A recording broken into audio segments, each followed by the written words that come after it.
Irmãos, quero falar com os irmãos no livro dos Reis, capítulo 2, tá ok? Mas a gente vai trilhar, vamos ver os textos anteriores também, tá ok? Então vamos ficar ligados aí. Deixa o primeiro livro dos Reis, capítulo 2, com um marco aí na sua Bíblia. Santo fale aos nossos corações, a gente fica, eu em particular, eu fico muito agoniado quando as coisas estão muito apressadas, quando a coisa se estende, né? E aí eu cometo um pecado de querer acelerar algo que não pode ser acelerado, né? Gostaria de dizer que esse texto, essa mensagem falou muito ao meu coração, mas ao mesmo tempo me pesou o coração, porque é algo muito sério e muito forte também. E ontem à noite ele estava refletindo sobre esse texto, sermão pronto, e aí eu orei, pedi perdão a Deus, e essa manhã acordei mais cedo, trabalhando o texto novamente. Será que é isso mesmo? Então vamos nessa, ok? Queridos irmãos, a vida, ela está cheia de limites. Em todo momento, as coisas estão colocando limites nos nossos caminhos. Por exemplo, nós temos leis, né, que impõem limites ao nosso comportamento. Nós temos leis de trânsito, códigos penais, etc. Uma série de situações da Constituição que põem limites, que dizem que a gente pode ir até aqui, que a gente pode ir até ali. E quando a gente ultrapassa essa linha, apesar de no nosso país muitas vezes isso não acontecer, existem sanções que estão previstas para quem ultrapassa esses limites. As pessoas estão tão acostumadas a ultrapassar limites e não acontecer nada, que elas ultrapassam os limites, e quando acontece elas ficam até assustadas. Pessoas que menos se esperam já estão na cadeia, né, desfrutando aí dos benefícios, né, das instituições carcerárias no nosso país. A fé não é diferente. A Bíblia, ela coloca limites. Filhos cujos pais não dão limites, normalmente são filhos que vão dar dor de cabeça lá na frente. A Bíblia fala de limites. A Bíblia fala de que Deus estabelece uma linha em nossas vidas, e que nós devemos pensar se nós estamos prestes a cruzar essa linha. Porque uma das coisas que tem acontecido no contexto evangélico brasileiro, né, e não só no brasileiro, mas em muitas partes do mundo, é as pessoas terem um conceito de um amor de Deus, e esse amor de Deus é um amor que tolhe todo o aspecto da personalidade divina. Tá? E esse Deus cheio de amor deixa de ser um Deus de justiça. E esse Deus que é cheio de paciência e longanimidade também deixa de ser aquele Deus que tem limites, que não permite que certas coisas aconteçam durante muito tempo. Quando nós olhamos para o texto que nós estamos tratando, aí eu queria dizer que vocês estão com o texto aí aberto no livro dos Reis. Anda um pouquinho para trás aí no segundo livro de Samuel e deixa ele no capítulo 16, tá ok? Eu queria falar com vocês a respeito de uma pessoa, um camarada chamado Simei. E esse Simei, diz a Bíblia, né, é o perfeito exemplo de uma pessoa que conhecia os limites, mas que ultrapassou esses limites. E eu gostaria que nós entendêssemos esse texto. Ele vai falar para pessoas que possam estar aqui, que de repente não são convertidas, não são salvas ainda, ou pessoas que estão aqui que não são convertidas, mas pensam que são, e pessoas também que são de fato convertidas, mas incorrem também em erros semelhantes de ultrapassar limites estabelecidos por Deus. Então isso é para todos nós. Por isso, quando eu li esse texto e quando eu vi esse sermão, eu olhei para mim mesmo né? E orei. Né? Não orei apenas para compreender o texto, mas orei para que Deus me transformasse, para que Deus me alertasse sempre, para que eu não ultrapassasse os limites de Deus. E nós estamos sempre por aí sendo tentados pelo diabo a ultrapassar esses limites. E esse Simei, ele sabia dos limites, ele sabia, né, que Deus havia estabelecido uma regra para a vida dele, estabeleceu uma linha, que ele não poderia ultrapassar essa linha. Mas vamos ver a história dele. Primeiro, vamos tentar identificar qual foi o pecado do Simei. Está aí o texto de 2 Samuel, capítulo 16, a partir do versículo 5, diz assim: tendo chegado o rei Davi a Baurim, eis que dali saiu um homem da família da casa de Saul, cujo nome era Simei, filho de Gera. Saiu e ia amaldiçoando, atirava pedras contra Davi e contra todos os seus servos, ainda que todo o povo e todos os valentes estavam à direita e à esquerda do rei. Amaldiçoando, dizia Simei: fora daqui, fora homem de sangue, homem de Belial. O Senhor te deu agora a paga de todo o sangue da casa de Saul, cujo reino usurpaste.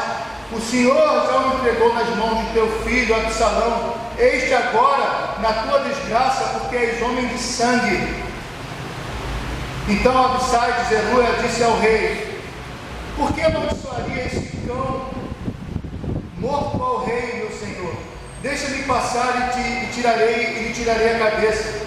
Respondeu o rei: que tenho eu convosco, filho de Zeruia?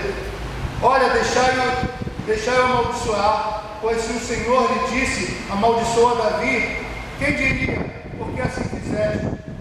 Disse mais Davi a Abissai e a todos os seus servos: eis que meu próprio filho procura tirar minha vida, quanto mais ainda este benjamita.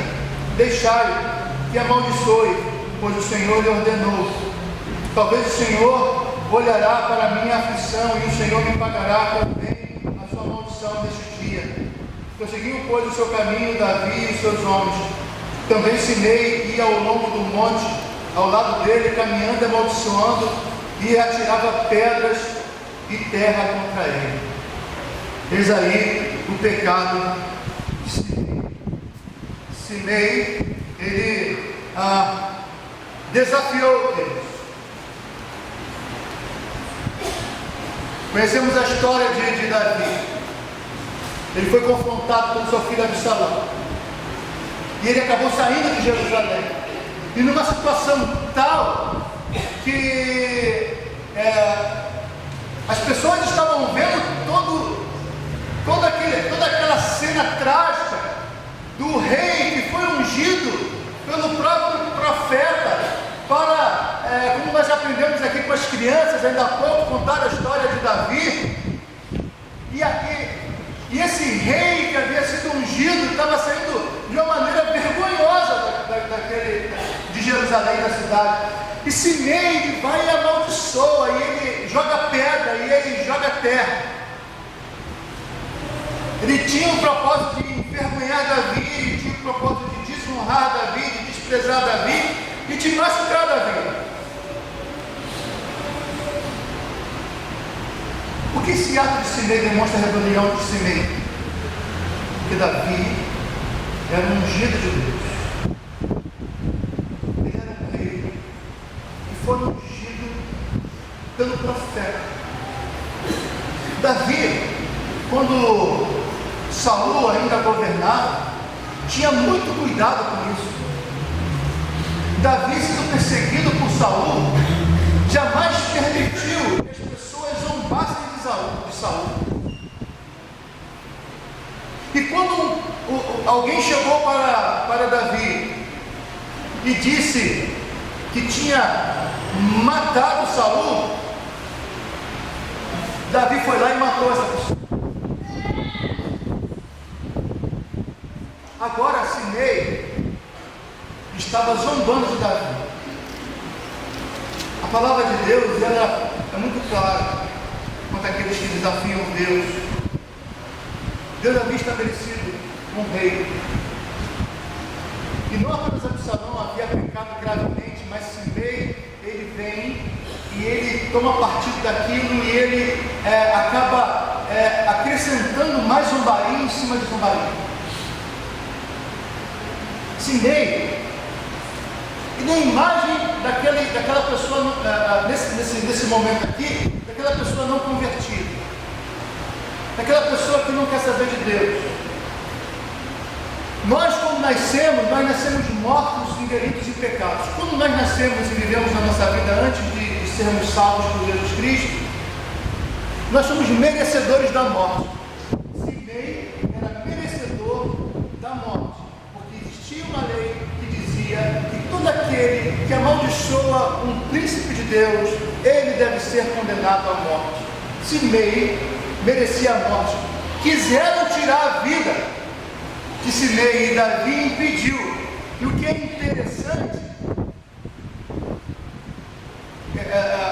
e não obstante ele merecer a morte, Davi disse assim: não, deixa ele.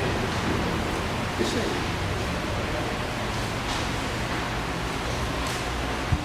Ele recebe de Deus misericórdia. Toda pessoa que anda neste mundo, que não crê no Senhor Jesus Cristo, está debaixo da ira de Deus e merece a morte. Mas se está viva, é porque Deus está usando de quê? De misericórdia. Todas as pessoas que estão andando por aí, que estão saudáveis, que estão vivendo com as suas famílias, mas não querem saber de Deus, elas merecem a morte. Mas elas estão vivendo debaixo da misericórdia de Deus que as mantém vivas. A gente não gosta de ver por esse ano, mas eu gostaria que os irmãos percebessem esse detalhe que é muito importante, que a gente raramente vê. A gente pensa que eles estão por aí por conta própria, que eles estão por aí ao léu, eles estão por aí mantendo as suas próprias vidas como se elas tivessem poder para isso. Não, elas estão ali porque Deus tem tido misericórdia e não ceifou a vida delas ainda. Se você olhar pelo ângulo horizontal do dia a dia que você está convivendo com essas pessoas, talvez você se esqueça disso. Mas se você olhar pela perspectiva bíblica, pela perspectiva divina, vocês vão perceber que a misericórdia de Deus é enorme ao permitir que pessoas que deveriam estar prostradas diante dele zombem dele. Mas eles não estão zombando dele, eles não estão igual Simei, amaldiçoando. Qualquer pessoa que vive debaixo da proteção de Deus, que é alimentada por Deus e que dá as costas para Deus, essa pessoa está zombando de Deus, mesmo sem saber, mesmo sem perceber. É isso que o texto diz, ele era merecedor da morte. O texto de Êxodo 28 diz: contra Deus não blasfemarás, nem amaldiçoarás o príncipe do teu povo. E era o que Simei estava fazendo. Ele merecia a morte mesmo, é verdade, para cada pessoa perdida. Deus fixou a pena do nosso pecado. Romanos 6:23. A palavra de Deus diz claramente que o salário do pecado é a morte. Muito bem. E que essas pessoas verão o juízo de Deus. Hebreus 9:7. Assim como os homens estão ordenados a morrer uma só vez, vindo depois disto o quê? O juízo, morte e julgamento. Mas ele descobriu que misericórdia. Apesar do fato de Simei ter desafiado Deus, que ele merecia morrer, ele foi tratado com graça e misericórdia pelo rei Davi. É como se Davi tivesse dado a Simei naquele momento o direito, o benefício da dúvida. Quem sabe Deus não colocou isso no coração dele? Quem sabe não é Deus que está falando isso por meio dele? Davi botou no benefício da dúvida. O soldado que estava com Davi não queria pensar duas vezes. Ele está amaldiçoando o rei, ele merece a morte. Davi não. E aí ele foi poupado. Ele foi poupado, assim como todas as pessoas que estão nesse planeta que não creem em Deus, que não creem em Jesus, estão sendo poupadas. Até o dia que Deus vai lá e ceifa. E come. Porque Deus estabeleceu um limite para ela. Um limite para blasfêmia.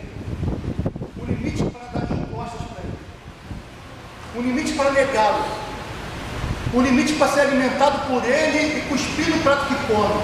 Deus estabelece um limite.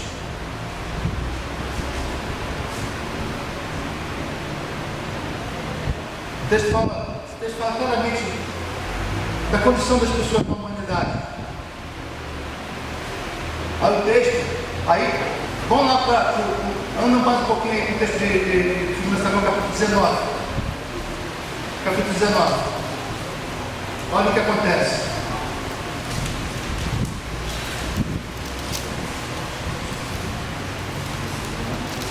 A partir do versículo 16.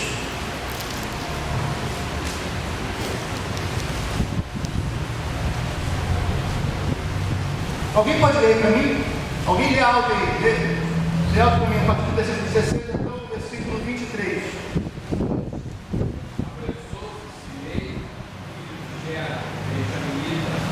Era de Paurim, desceu os homens de Judá a encontrar soberano. E com ele, o homem de Benjamim, como também Siba, servo da casa de Saul, acompanhado, 15 filhos e seus filhos servos. Meteram-se pelo Jordão à vista do rei, e o atravessaram para fazerem passar a casa real, para fazerem que lhe era agradável. Então, Simei e Vigera trouxe diante do rei, e disse: Não me imputes, Senhor, a minha culpa, e não te lembres que tão perversamente fez teu servo no dia que o rei, meu Senhor, saí de Jerusalém, não o conserves, ó rei, no teu coração, porque eu, teu servo, deveras confesso que pequei. Por isso sou o primeiro que toda a casa de José deixe encontrar-me com o rei meu senhor. Então respondeu Abisai e o Zeruia e disse: Não morreria, pois, Simei por isto, havendo abençoado o ungido do Senhor? Porém Davi disse: Que tenho eu convosco, filho de Zeruia, para que hoje me sejais adversários? Morreria alguém hoje em Israel? Pois não sei eu que hoje novamente sou rei de Israel. Então disse o rei a Simei: Não morrerás, eu lhe juro. Ele jurou. Muito bem. E aí as coisas se invertem. Davi volta para Jerusalém. Davi volta como rei. E aí a primeira pessoa que encontra Davi, Simei. E aí aquele camarada que queria matar Simei antes, estava ali pertinho de Davi. É agora. Agora eu arranco a cabeça desse sujeito. Aí Davi mais uma vez põe freios. O cara se arrepende na frente de Davi. É claro que esse arrependimento depois se mostra um arrependimento vazio lá na frente. Algo que ele precisava dizer que, ao rei, porque ele precisava ficar vivo, ele queria ficar vivo. E aí, diante da demonstração de arrependimento, naquele momento, Davi vai lá e não mata Simei. A morte de Simei era óbvia, era algo que tinha que acontecer, mas não aconteceu, porque o rei impediu e ainda jurou: você não vai morrer, não vai morrer. Simei experimenta a graça. Depois de um tempo, a rebelião de Absalão foi debelada, e Davi volta para Jerusalém, para o seu trono, né? E se encontra com Simei. Mais uma vez Davi foi colocado numa posição onde ele poderia ter tido Simei, ter executado Simei, mas ele não faz. Ele estende sua graça em vez de julgamento. Simei se arrepende dos seus pecados, pede perdão para Davi. Se é do fundo do coração, naquele momento a gente não sabe, só sabe que isso não durou muito lá na frente. quando Simei fala com Davi, ele confessa. Ele parece sincero, mas depois ele vai perceber que na metade era mais um arrependimento movido pelo medo, tá? Não era um arrependimento sério, do que propriamente um arrependimento de alguém que reconheceu que errou. Não, ele só queria ficar vivo, tá?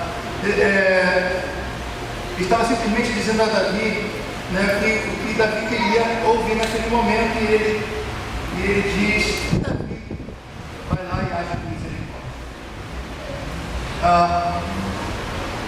Muitos de nós somos assim, nos arrependemos, e aí já podemos sair do contexto externo da igreja e estar dentro da igreja, de pessoas que se aproximaram de Deus e que se arrependeram, mas esse arrependimento pode não ser tão sincero assim. Se arrependeram por medo de ir para o inferno de repente, mas não se arrependeram porque de fato reconheceram que pecaram contra o Senhor. Demonstra o arrependimento e até derrama lágrimas muitas vezes por causa disso. Mas o que eu quero que os irmãos compreendam é que você não está lidando com o pastor da igreja, você não está lidando com o presbítero da igreja, porque o pastor da igreja e presbítero da igreja não sonda corações.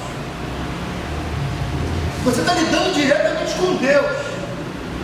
Sim, Deus usa o pastor da igreja, assim como usou o rei, de repente, como usou outro, Davi, ou usou outras pessoas pecadoras, mas o fato é que você está lidando direto com Deus, e com Deus não se brinca, porque como nós aprendemos aqui com as crianças, que Deus não olha o exterior, mas Deus sonda os corações, Deus conhece os corações, e conheceu o coração de Davi, não o exterior de Davi, que não era um porte, de repente, um porte de soldado, mas tinha um coração sincero diante do Senhor. A mesma coisa é o contrário, quando a pessoa parece um aspecto piedoso, um aspecto santo, um aspecto de soldado do Senhor, mas ele olha para o coração e vê que não é assim. E aí,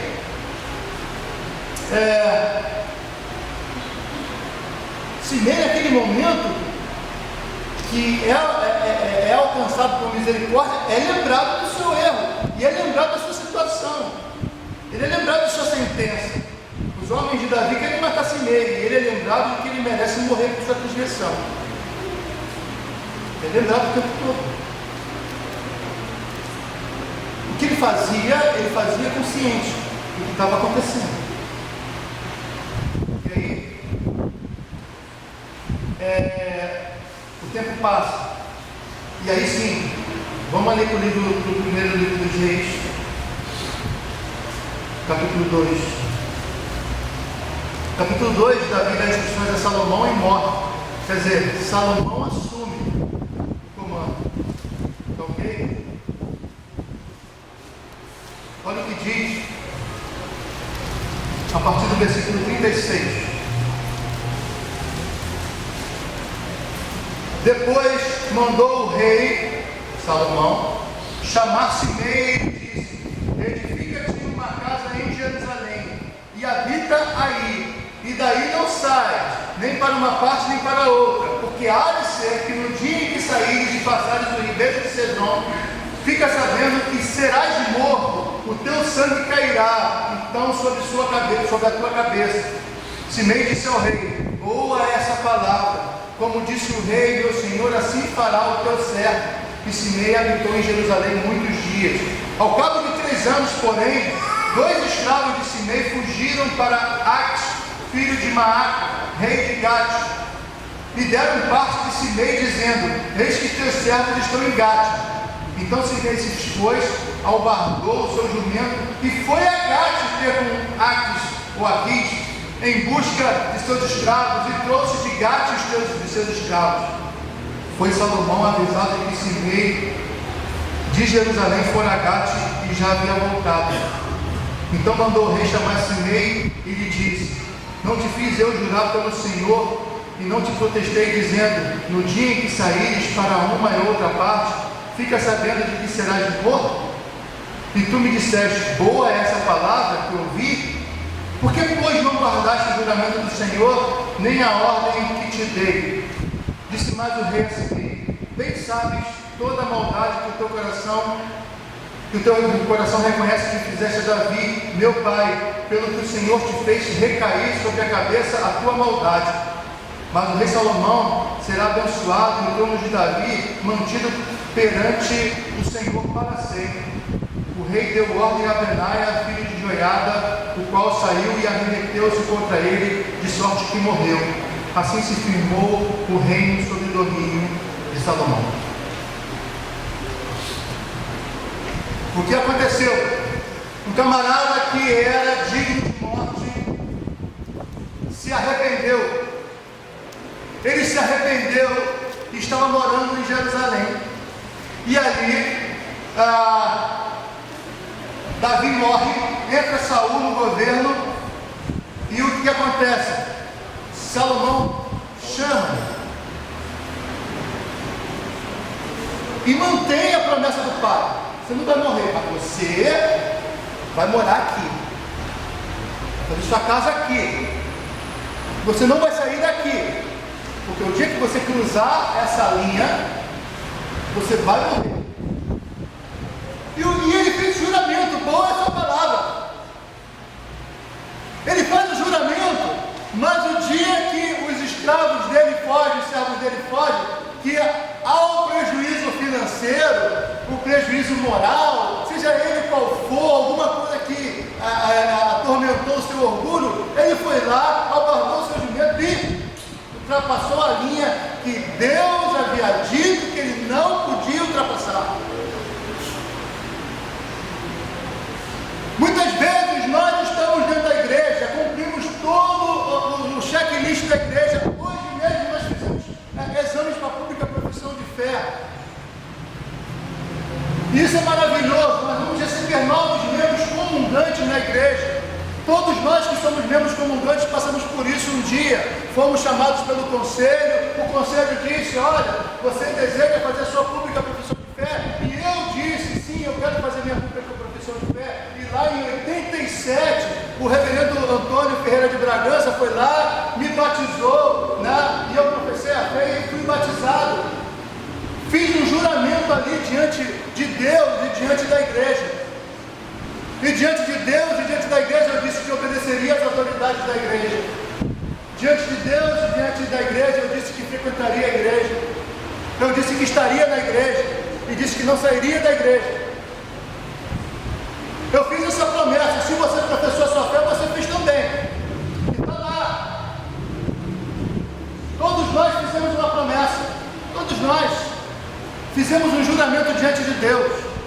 Mas nós estamos dentro desse conceito mundano de que Deus é amor, e o único aspecto do caráter de Deus é amor e tolerância, e que Deus deixa passar frouxo, e que Deus deixa correr, e nós deixamos assim e esquecemos que Deus estabeleceu um limite muito claro para cada um de nós. E esse limite está muito bem preciso na sua palavra. E esse limite é para quem não crê também, e é para quem crê. Esse limite está na Bíblia. E Deus há de cobrar esse limite. Quem se lembra, por exemplo, de Ananias e Safira? Muitos comentaristas vão dizer que Ananias e Safira eles eram crentes de verdade. Crentes de verdade, eram verdadeiramente salvos, mas crentes de verdade que ultrapassaram a linha. E Deus ceifou eles da face da terra. Se vocês notarem o texto que o apóstolo Paulo escreve lá aos Coríntios, nós vemos ali, quem pode ler para mim? 1 Coríntios 6, temos que entender que nós pertencemos a Ele. E depois alguém já abre aí 1 Coríntios 11, versículo 31.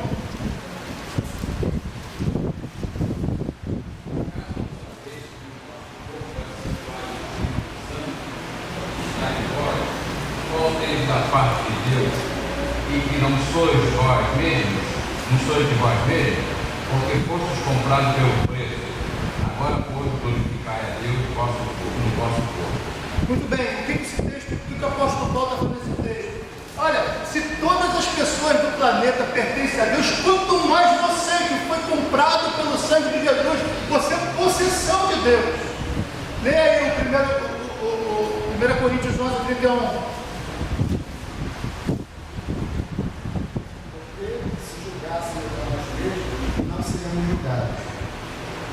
Porque se julgássemos a nós mesmos, não seríamos julgados.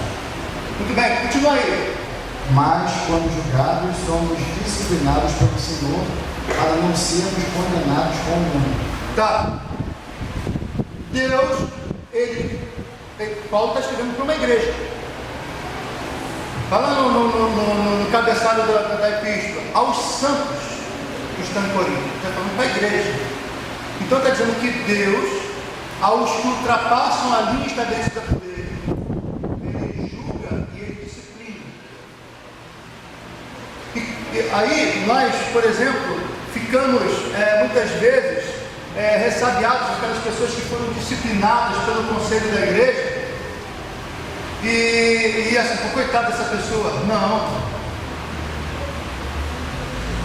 O que o apóstolo Paulo está dizendo é o seguinte: olha, essa pessoa foi disciplinada pela igreja, então Deus agiu com misericórdia com ela, para que ela se corrigisse antes que ela ultrapassasse uma linha que muita gente está ultrapassando porque o conselho não sabe.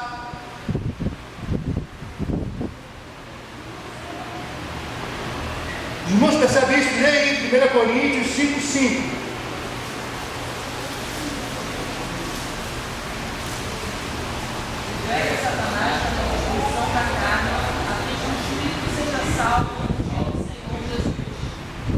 Lê de novo para a gente, agora com o microfone. Entregue a Satanás para a destruição da carne, a fim de que o espírito seja salvo no dia do Senhor Jesus. Isso aí o apóstolo Paulo está falando de um caso de incesto que estava acontecendo dentro da igreja de Corinto. Ele está falando de um crente. A igreja estava tolerando o caso de incesto, porque ele estava convivendo bem com aquilo. O apóstolo Paulo diz: disciplina, entrega a Satanás, quer dizer, exclui da igreja, deixa ele debaixo dos perigos, porque o entendimento é que quem está dentro do contexto da igreja está debaixo da proteção divina, e quando você está fora do contexto da igreja, quando você é excluído da igreja, mesmo que você seja um crente salvo, você fica debaixo das armadilhas que Satanás pode colocar na tua frente. Isso não significa necessariamente que você está perdido. Aí ele vai dizer o seguinte: olha, que ele seja entregue a Satanás para que a alma dele seja salva no último dia. Pensar no texto. 1 Coríntios capítulo 11, ele vai orientar as pessoas que ultrapassaram a linha, porque dentre eles havia muitos fracos e não poucos dos que dormiam. Que dormiam é esse? Dormiam de Lázaro. Lázaro dorme. Se dorme está bem, diz o discípulo. Está não, porque ele está morto. É isso que eu dormi. O que o apóstolo Paulo está dizendo é que pessoas estavam fracas na igreja, provavelmente esse fraco aponta para a saúde daquelas pessoas, e muitas tinham morrido, porque Deus tinha tirado a vida delas.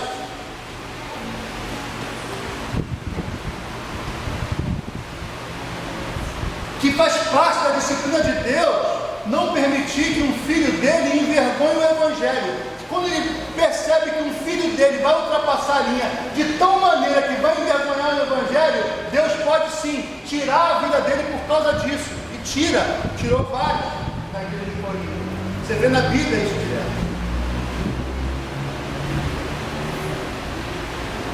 Aí o transgressor é destruído,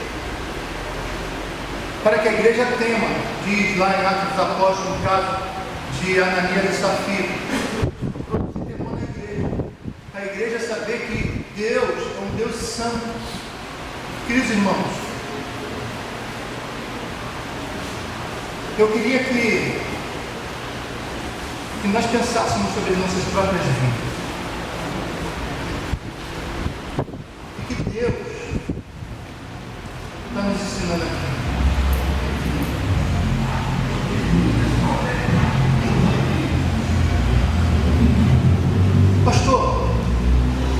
os julgamentos na igreja.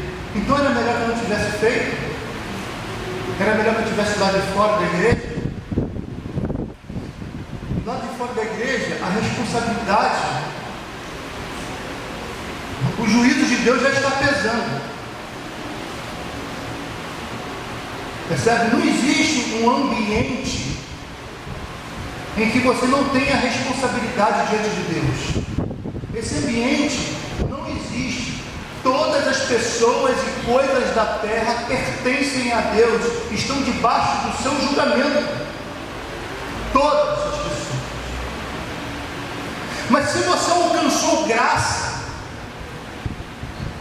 se o Espírito Santo habita no seu coração, você deveria ter essas linhas estabelecidas por Deus de maneira muito patente diante de você. Eu confesso que já aconteceu umas 2 ou 3 vezes, os irmãos devem ter percebido, e as pessoas ficaram chocadas comigo, e eu até hoje fico me perguntando se eu fiz certo ou não fiz certo. Com respeito a uns batismos que nós ministramos aqui, eu chamei o casal, dos cônjuges era crente, o outro não era, e os dois responderam as perguntas que eu fiz. E as pessoas ficaram preocupadas, por quê? Porque eu permiti que uma pessoa que não cria respondesse perguntas que apenas um crente deveria responder. Não estou dizendo que eu agi certo, que eu agi errado, posso ter errado em ter permitido isso. Mas não é pelo que aquilo que as pessoas estavam pensando. Assim, pastor, o senhor colocou essa pessoa debaixo de um perigo muito grande dela ter feito um juramento, sendo que ela não é um cristão, uma cristã. Ela já está sob julgamento. O estado dela não piorou. O estado dela é o pior possível. Eu não piorei a situação dela, que não dá para piorar. É impossível para mim piorar o estado em que as pessoas nascem mortas. Dá para piorar o estado de uma pessoa que está morta em delitos e pecados? Agora, por que eu permito? Porque uma pessoa que pode ser que ela não seja cristã, mas tenha pelo menos idoneidade moral, e ao dizer que vai permitir que seu filho venha para a igreja, ela esteja falando a verdade. Porque muitas pessoas que não são crentes falam a verdade, e muitas vezes com muito mais firmeza que os crentes. A questão toda é a situação espiritual da pessoa.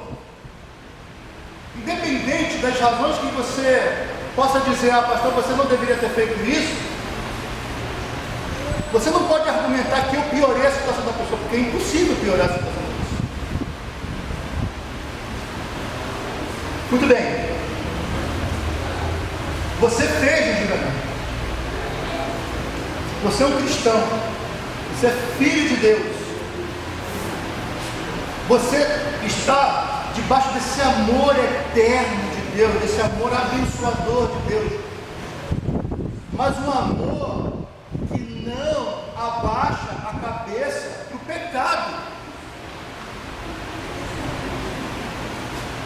Você crente, salvo, que está eternamente salvo, que está salvo em Cristo Jesus para todos, você que vai para o céu, Deus pode te punir aqui na terra, e Ele pune, e Ele pode te punir até com a morte. Ele pode fazer isso, e Ele faz, e Ele tem feito.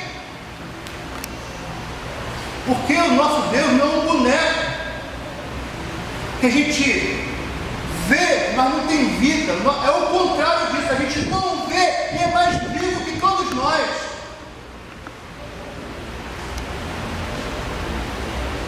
Por isso, jovens que já professaram a sua fé, adultos que já professaram a sua fé, não brinquem com Deus. Não brinquem de ser cristãos.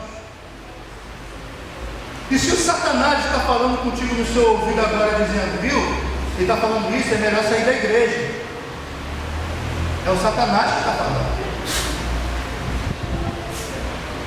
Porque a palavra de Deus diz em Hebreus, e quem o Reverendo Daniel foi até dar aula lá na classe da Josa, nesse texto, que aqueles que receberam a luz, que estavam congregando dentro, junto com a comunidade de Deus, recebendo a iluminação do Espírito, se deixaram. Como pode essa pessoa ser restaurada para arrependimento? Como? Se dentro aqui você não conseguiu se manter dentro da linha de Deus, como é que lá fora você vai se manter? Lá fora é muito pior do que aqui dentro. Aqui dentro está a graça, a proteção dos seus filhos, a sua família, está debaixo da proteção dos anjos de Deus. Aqueles que pertencem a Cristo estão sendo guardados, mas aqueles que saem fora, diz o apóstolo Paulo, são entregues a Satanás. E que bom que você quer estar. Mas não precisa ser assim. Sabe por quê? Porque basta arrependimento. Se nós nos arrependermos dos nossos pecados e nos prostrarmos diante desse Cristo, que é um Cristo que morreu por nós, não importa o pecado que você cometeu, Ele perdoa. Davi agiu com misericórdia. Ele perdoa.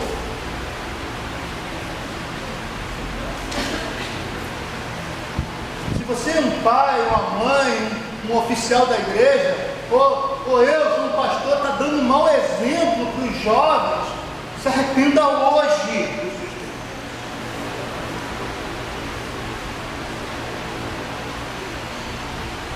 Porque as pessoas estão brincando de ser crente aí fora. As pessoas estão brincando de ser crente, criando doutrinas falsas, um Deus bonachão que está aí só para dar saúde e para dar dinheiro. Não é o Deus da Bíblia, não é o Deus santo, o Deus soberano em quem crê. Eu queria que você abaixasse a sua cabeça nesse momento. Todos nós, nesse momento, fizéssemos um autoexame, confessasse diante de Deus os seus pecados. Se você por acaso tem ultrapassado essa linha, peça perdão a Deus nesse momento.